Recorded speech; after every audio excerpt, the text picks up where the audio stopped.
علیکم رحمۃ اللہ۔ سوال یہ ہے، اتنے حافظ قرآن تراویح پڑھا رہے ہیں، اتنے لوگ پیچھے قرآن سن رہے ہیں، کتنے ہی لوگ رمضان میں قرآن مکمل کر رہے ہیں؟ بھائی اللہ کا نام ہے، سوال بھی پوچھ لو۔ قیامت کے دن رسول اللہ صلی اللہ علیہ وسلم کہیں گے کہ میرے رب، میری قوم نے قرآن کو چھوڑ رکھا تھا۔ میرے بھائی، پہلی بات تو یہ ہے، یہ جو آپ نے اتنے اتنے فرمایا ہے نا، یہ اتنے اتنے اگر پوری امت پر تقسیم کیے جائیں تو یہ برائے نام بنتے ہیں۔ یہ جو آپ نے اتنے اتنے اتنے اتنے فرمایا ہے نا، قرآن پڑھنے والے سننے والے، اگر اس کو آپ پوری امت پر، وہ امت جو کلمہ پڑھ چکی ہے، وہ امت نہیں جو کافر ہے، وہ امت جو کلمہ پڑھ چکی ہے، اگر آپ اتنے اتنے کو ان پہ تقسیم کرتے ہیں تو یہ اتنے اتنے بنتے ہیں برائے نام۔ ایک بہت بڑی تعداد امت کی وہ قرآن پاک کو چھوڑ چکی ہے۔ اعوذ باللہ من الشیطان الرجیم۔ وقال الرسول یا رب ان قوم اتخذوا هذا القرآن مہجورا۔ اس لیے یہ کہنے کی ضرورت پڑے گی۔ اب آپ دیکھ لیں مساجد میں تراویح کتنے لوگ پڑھ رہے ہیں، اور ذرا بازار نکل کر بھی دیکھ لیں۔ آپ کا نمبر انڈیا سے ہے، انڈیا پاکستان کے بازاروں میں جا کر دیکھ لیں کہ کتنے لوگ بازاروں میں دکانوں پر موجود ہیں، اور کتنے لوگ بازاروں میں خریداری کے اندر موجود ہیں، اور کتنے لوگ جناب اس کے علاوہ ویسے عام گھومنا پھرنا آوارہ گردی میں موجود ہیں۔ تو اس لیے جب ہم پوری امت کو دیکھتے ہیں اور پوری امت میں موجود آپ کے اتنے اتنے کو دیکھتے ہیں تو یہ اتنے اتنے برائے نام نظر آتے ہیں، یہ بڑی ہی تھوڑی تعداد میں ہیں۔ ورنہ اکثریت کیا ہے؟ اکثریت کا یہی حال ہے کہ وہ رمضان میں بھی محروم رہتی ہے۔ تو اس لیے میرے بھائی یہ اتنے اتنے اتنے زیادہ نہیں ہیں، نمبر ایک۔ نمبر دو یہ کہ رسول پاک علیہ الصلوۃ والسلام اللہ کے دربار میں شکوہ کریں گے کہ میری امت نے قرآن کو چھوڑ دیا۔ تو قرآن کا چھوڑنا کیا ہے؟ قرآن کا چھوڑنا یہ بھی ہے کہ قرآن مجید پر عمل کرنا چھوڑ دیا جائے۔ آج امت کے اندر دیکھیں، اہل تقلید کا ٹولہ، مقلدوں کا ٹولہ دیکھ لو، اور قرآن اور سنت کے حاملین کو بھی دیکھ لیں۔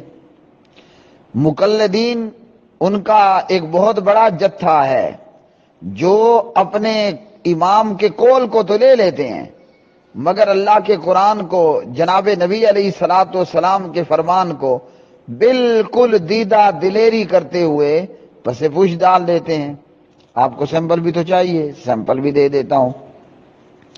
قرآن مجید نے بڑے واضح طور پر فرمایا، البقرہ پارہ نمبر 2 کے اندر، مدت رضاعت کے تعلق سے اللہ کے قرآن نے بتایا حولین کاملین، بچے کو دودھ پلانے کی کامل، مکمل، کمپلیٹ، اکمل مدت وہ 2 سال ہے۔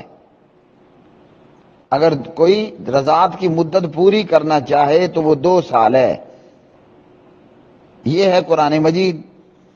اور ان حنفیوں، یعنی جو اپنے آپ کو حنفی کہلواتے ہیں، ویسے وہ حنفی ہے نہیں لیکن چلو کہلواتے تو ہیں نا، دیوبندی اور بریلوی، ان کا کیا کہنا ہے؟ ان کا کہنا ہے کہ ہمارے امام نے 2.5 سال بتایا ہے۔ قرآن نے کیا بتایا؟ حولینی کاملینی، بالکل سیدھی سیدھی صاف صاف بات ہے کہ مدت رضاعت مکمل اور کامل وہ حولین کاملین وہ 2 سال ہے۔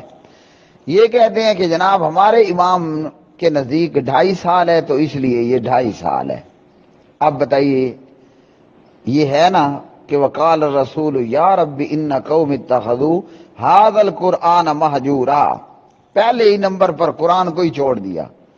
اس لیے میں نے ایک مرتبہ سنا، میرے استاد محترم اور ہر دل عزیز جناب حضرت مولانا مفتی حافظ عبدالسلام بن محمد بٹوی صاحب حافظ اللہ تعالی فرمانے لگے، میں نے سوچا کہ اس امام کے پاس چلو کوئی حدیث نہیں پہنچی ہوگی، ہو سکتا ہے نا، ہم بھی کہہ دیتے ہیں، پیچھے والے نے بھی کہہ دیا کرتے تھے کہ جناب اس حدیث متعلق میں نہیں جانتا، ہو سکتا ہے کہ کئی ایک احادیث اس امام کے پاس نہ پہنچی ہوں، تو کیا اس امام کے پاس قرآن بھی نہیں پہنچا تھا؟ کیوں کہا کہ مدت رضاعت 2.5 سال ہے؟ قرآن نے واضح طور پر بتا دیا کہ مدت رضاعت وہ 2 سال ہے، البقرہ پارہ 2، اور اسی طرح مدت رضاعت کے حوالے سے سورۃ الاحقاف پارہ نمبر 26 میں بھی موجود ہے۔ حمل کی کم سے کم مدت، جس مدت کے اندر بچہ پیدا ہو جائے، بچے کو حرامی نہیں کہا جائے گا۔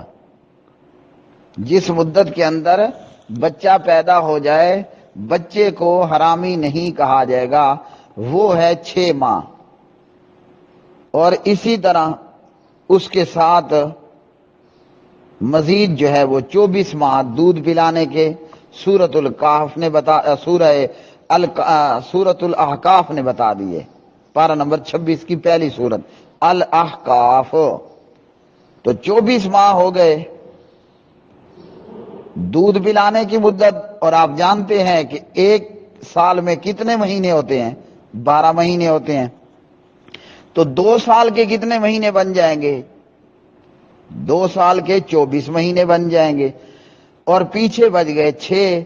تو حمل کی زیادہ کم سے کم مدت وہ ہے 6 ماہ۔ اس مدت میں اگر بچہ پیدا ہو جاتا ہے، یعنی شادی ہوئی 6 ماہ بعد بچہ پیدا ہو گیا، بیبی آ گیا، اسے حرامی نہیں کہا جائے گا۔ تو دونوں جگہوں پر قرآن نے بڑے واضح طور پر فرما دیا، بتلا دیا کہ دودھ پلانے کی مکمل کامل اکمل مدت کمپلیٹ وہ ہے حولین کاملین، 2 سال، اور الاحقاف کے اندر فرمائے 24 ماہ۔ تو 24 ماہ 2 سال بنتے ہیں، اور 2 سال 24 ماہ بنتے ہیں۔ یہ ہے کہ میری امت نے قرآن چھوڑ دیا۔ امام کے قول کو لے لیتے ہیں مگر قرآن کو چھوڑتے ہیں۔ اب قرآن کی آیات پر ان مقلدوں نے، دیوبندی بریلوی نے کیا کہنا ہوتا ہے؟ آئیں بائیں شائیں چونکہ چنانچہ یعنی البتہ، یعنی ان کا وہی حال ہوتا ہے ہو بہو جیسے شاعر نے کہا، وہ بھلا ہو اس شاعر کا بھی۔ وہ شاعر کیا کہتا ہے؟ خود نہیں بدلتے، چاہیے تو یہ تھا کہ میں اپنے آپ میں چینج لاؤں نا، اپنے آپ کو قرآن مطابق ڈھالوں، لیکن یہ وہ ہے کہ خود نہیں بدلتے، قرآن کو بدل دیتے ہیں۔ اپنے امام کو نہیں چھوڑیں گے، اس کے قول کو بھی نہیں چھوڑیں گے، قرآن کو چھوڑیں گے۔ اب دنیا والوں کو منہ تو دکھانا ہے نا، لوگ تو کہیں گے پھٹے منہ، تم امام کے قول کے مقابلے میں قرآن چھوڑ رہے ہو، تو چلو پھر اس کے لیے قرآن ہی کو بدل دیتے ہیں، کون سا مشکل ہے؟ اگر یہود و نصارہ تورات اور انجیل کے اندر منمانیاں کر سکتے تھے، اگر وہ تعریف کر سکتے تھے معنی میں، مفہوم میں، آیات کے اندر، تو بھئی اگر وہ کر سکتے تھے تو ہم کیوں نہیں کر سکتے؟ تو چھوٹے میاں بڑے میاں، سبحان اللہ۔ اچھا جی، مزید ایک اور سیمپل مثال بھی آپ کو دے دیتا ہوں۔ محمود الحسن دیوبندی صاحب کیا کہتے ہیں؟ امام شافعی کی بات امام ابو حنیفہ کے مقابلے میں درست ہے اور حدیث اور دلیل سے ثابت ہے، لیکن ہم چونکہ اپنے امام کے مقلد ہیں، اس لیے ہم امام شافعی کی بات کو کوئی نہیں لیں گے۔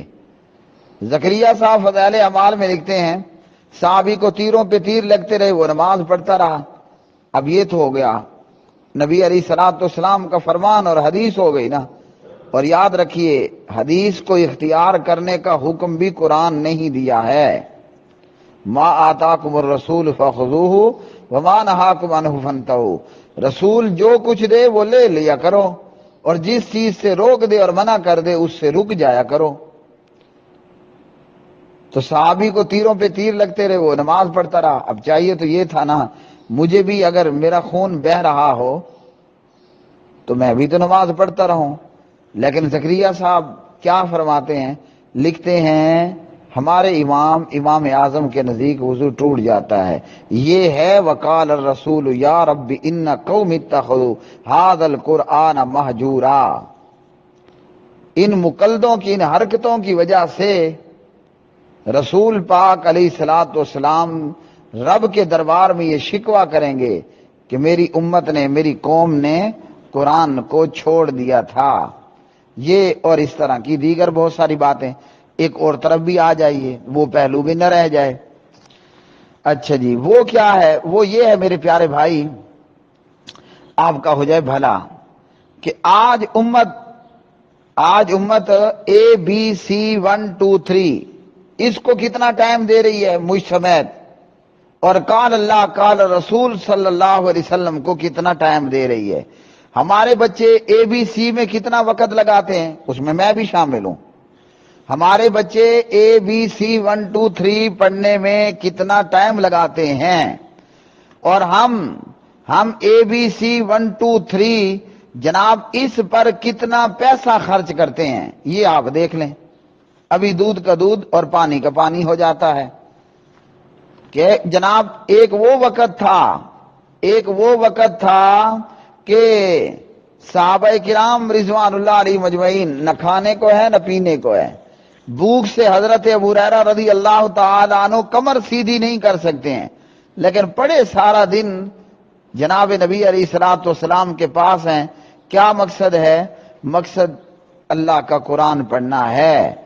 اور آج اگر ہم تک لا الہ الا اللہ کی دعوت پہنچی ہے، ہیں جی، آج اگر ہم تک لا الہ الا اللہ کی دعوت پہنچی ہے تو اسی قرآن پڑھنے والوں کی وجہ سے تو پہنچی ہے۔ انہوں نے قرآن پڑھنے میں اپنا دن بھی لگا دیا، انہوں نے قرآن پڑھنے میں اپنی رات بھی لگا دی، اس لیے وہ کامیاب ہوئے اور زمانے میں معزز ہوئے۔ وہ حامل قرآن ہوئے، قرآن والے ہوئے، قرآن کو وقت دینے والے، قرآن پاک کو سیکھنے والے ہوئے، اس لیے وہ زمانے میں معزز تھے۔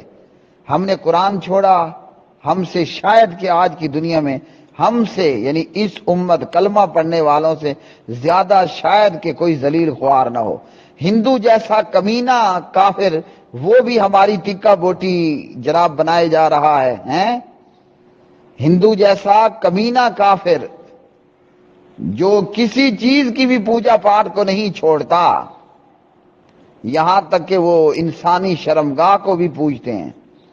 اور جیو نیوز، یہ پاکستانی چینل ہے، اس کی ایک خبر مطابق جب وہاں پر ڈینگی آیا تو ان ظالموں نے، ان کافروں نے ڈینگی کی مورتی بنا کر ڈینگی کی بھی پوجا کرنا شروع کر دی۔ تو آج ہندو جیسا کمینہ کافر وہ بھی مسلمانوں پر ظلم ڈھائے ہوئے ہے، اور ہم یہ سارا کچھ ذلت سے کیوں دوچار ہیں؟ اس لیے کہ ہم نے قرآن کو چھوڑ دیا۔ انگریز کا برا ہو، اس نے کیا کیا؟ اس نے یہ کیا کہ جناب ہمیں ABC 1 2 3 پر لگا دیا۔ میں یہ نہیں کہہ رہا، بریکٹ میں ضرور یاد رکھنا کہ ABC پڑھنا چھوڑ دو یا ABC 1 2 3 پڑھنا کوئی گناہ کا کام ہے۔ یہ گناہ ہے کہ ہمارا دن بھی ABC پر، ہماری رات بھی ABC پر، ہماری ساری کی ساری جیب بھی ABC پر، اور قرآن اب ہم خود اپنے گریبان میں جا کر دیکھ لیں، ایمان کی رتی بھی برابر ہوئی تو ہمیں ضرور شرم اور حیا آئے گی۔ ہم بچوں کو قرآن پڑھنے کے لیے کتنا وقت دے رہے ہیں اور قرآن مجید پر کتنا خرچہ کر رہے ہیں۔ آپ سب اور میں اور ہم سب دیکھ لیں ذرا، جو قرآن پڑھانے آتا ہے یا جس کے پاس بچے قرآن پڑھنے جاتے ہیں، ہم وہاں کتنا خرچہ کرتے ہیں، اور یہ آپ کا سکول اور یہ آپ کی سکول کی فیسیں، اور آج جناب پاکستان میں ان انگلش میڈیم سکول کی بھرمار۔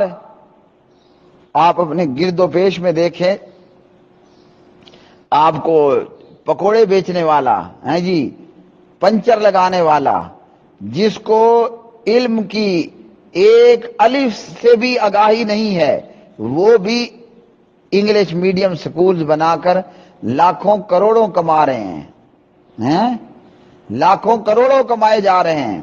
یہ کیوں ہو رہا ہے؟ کیوں آپ کو ایک ایک گلی کے اندر 2 2 4 4 انگلش میڈیم سکول نظر آئیں گے؟ اس لیے کہ ہماری جیب پوری کی پوری ABC پر کھل چکی ہے، اور جب قرآن پر اور اہل قرآن پر خرچ کرنے کی باری آتی ہے تو پھر اس امت کو موت پڑ جاتی ہے، پھر مصیبت پڑ جاتی ہے، اور جناب یہ خرچ کرنا ہم چٹی سمجھتے ہیں۔ تو یہ ہے وقال الرسول یا رب ان قوم اتخذوا هذا القرآن مہجورا۔ ہم نے کیا سمجھ لیا؟